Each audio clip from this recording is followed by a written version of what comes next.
Russ, I've noticed on Tuesday that there are only 3 players who played for you on Tuesday that played in the fixture up at Blackpool.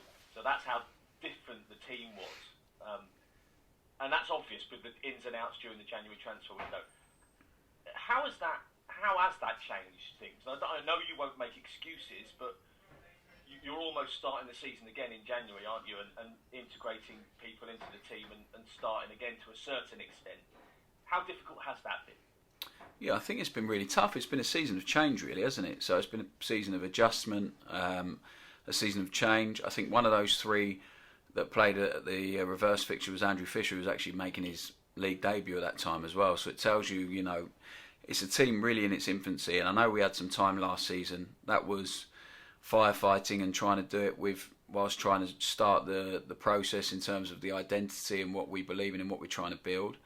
Been a huge turnover of players in the summer, and then we were trying to get through again at the start of the season with what we had, and then another big change in January. So I've been really pleased on the whole with how everyone's dealt with so much change and how much we've had to adapt, but also so much change, but whilst strengthening and building our identity and our process, our culture of what we want to do and what we want to bring. So it's been really tough, and change can be messy. It can be messy a lot of the time, and I think I was well aware of that. That's why I've always tried to remain pretty level-headed and consistent with you guys, whether it's going badly on the pitch in terms of results or really well, as it was obviously a few games ago. So and that's why we're in a tough moment at this minute in time with results. But I've been aware of how much this season would be a transition, a change. But I think we've done that with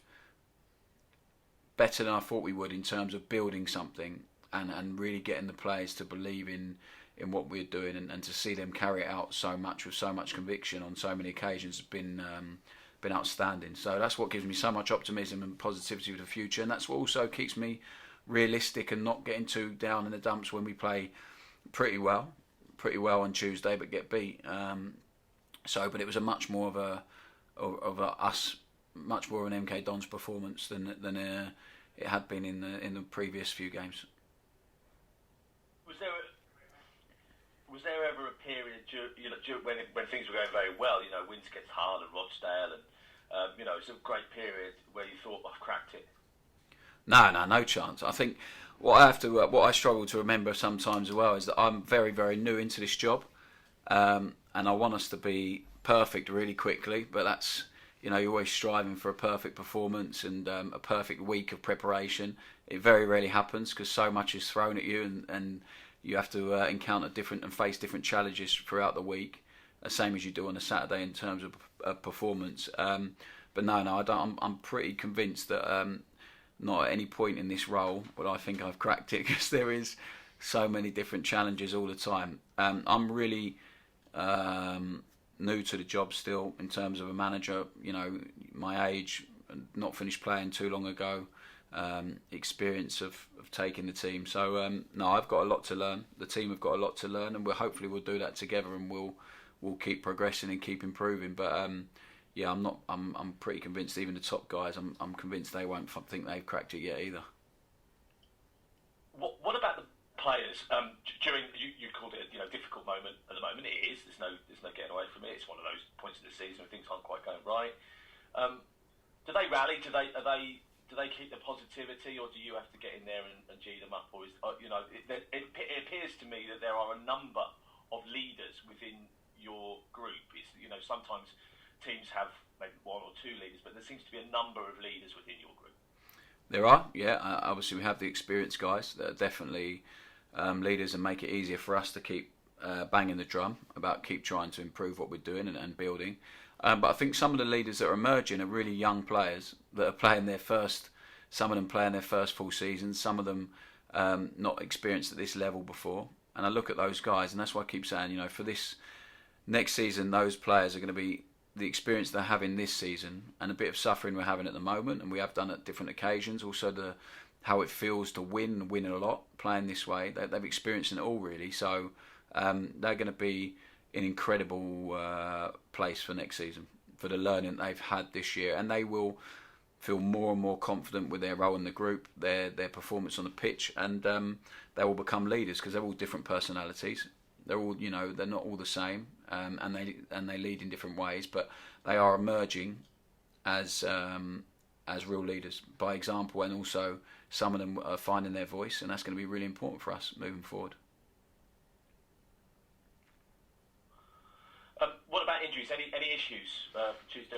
Anything happening? And how's David Kasumu? So Ben Gladwin's back running today, which is good for us. Dave Kasumu will be back running next week, which is really positive for us. So hopefully we have to be a bit patient now with Dave because of the setback, but hopefully that's on the road to get him fully fit again now.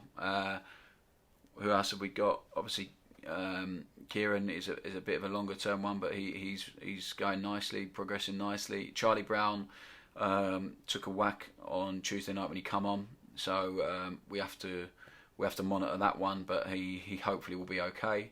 But again, that will be see how he comes through training today, or if he's able to. So we'll have to wait on that. But everyone else is in pretty good shape, I think. And this little run of home games with Accrington, the next side, an opportunity just to bounce back, get back on track. I'd imagine everyone's just looking forward to getting going. Yeah, I think it probably sounds a bit strange, but I think the last two games we've been building back to our best performance. I think that's what it feels like.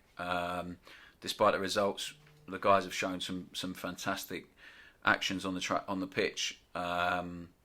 We know what we need to do. I think it's given us real clarity in what needs the next bit that needs to come tomorrow for us to turn that performance into a result. But the last two games have given that a lot of confidence. I think, despite the result, I know people think that's mad, but a lot of confidence in what they're doing, the players, and also giving us a lot of clarity in what we need to do to take the next step with the new problems that we've been facing. So I'm looking forward to tomorrow, and hopefully we'll put in a performance and we'll get a reaction. I think we've whenever we've had a sticky period, a bit of adversity, these guys have always come through, with real energy, real intensity and real belief, and hopefully that'll be the same again tomorrow. I know we say the word frustrating an awful lot, but it was definitely a frustrating game up at Accrington earlier this season, wasn't it? It looked like you side just got back into the game and were getting on top, and then got hit with a sucker punch. Yeah, it was a really disappointing one.